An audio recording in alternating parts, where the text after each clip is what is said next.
guys, this is Will with Redfish Inspections. We're out doing a final phase inspection, and I wanted to show you a couple things that we found on the electrical system.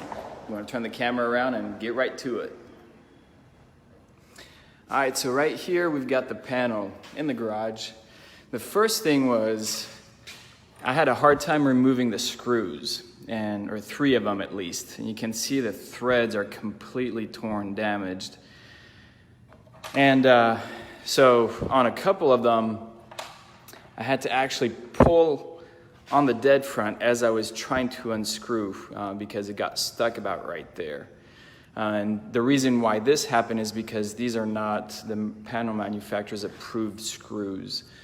And I can show you what the screw is supposed to look like because three other ones were good. So you can see it's a different type of thread, different type of screw. So then, looking inside the panel, at first it looks good. What we do is we go down every single breaker and we compare the breaker size with the wire gauge. We just keep on going down and then up and around. And so right here, we're on a 15 amp breaker, and right here we've got a 14 gauge, which is normal, which is good. Right here, we're on a 20 amp breaker and we've got a 12 gauge. And so as we come up right here, we've got a 20 amp breaker, but that wire gauge is actually a 14 gauge rated for 15 amps. So this one right here needs to be replaced. Well, actually the breaker needs to be replaced with a smaller breaker. And this is what we find, unfortunately, on a regular basis. Another one that's a little bit sneaky, see that green screw right there? You've got, the screw really needs to be up against, tight against the bar right there. Otherwise, you're not bonding the neutral system to the panel.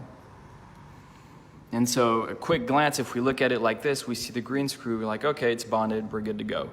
No, if you come under, you can see that it's not actually bonded properly.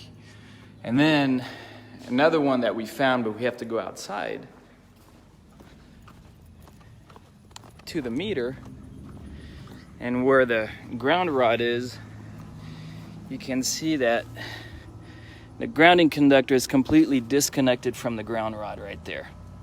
We see this a lot on older houses. This was probably pulled up when they were mowing the lawn or something, and because it wasn't tight enough within the clamp.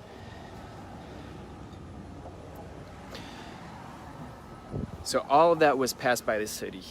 They have the green tags, everything. As you can see, we can still find issues. And I'll tell you, the biggest problem with that undersized wire or oversized breaker is that the breaker is not going to trip before the wire can risk overheating.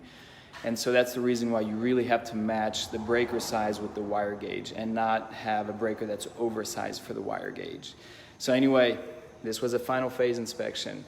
If you have any questions, give us a call, 713-568-8184. Again, this is Will with Redfish Inspections. I'll repeat the number, 713-568-8184. Give us a call.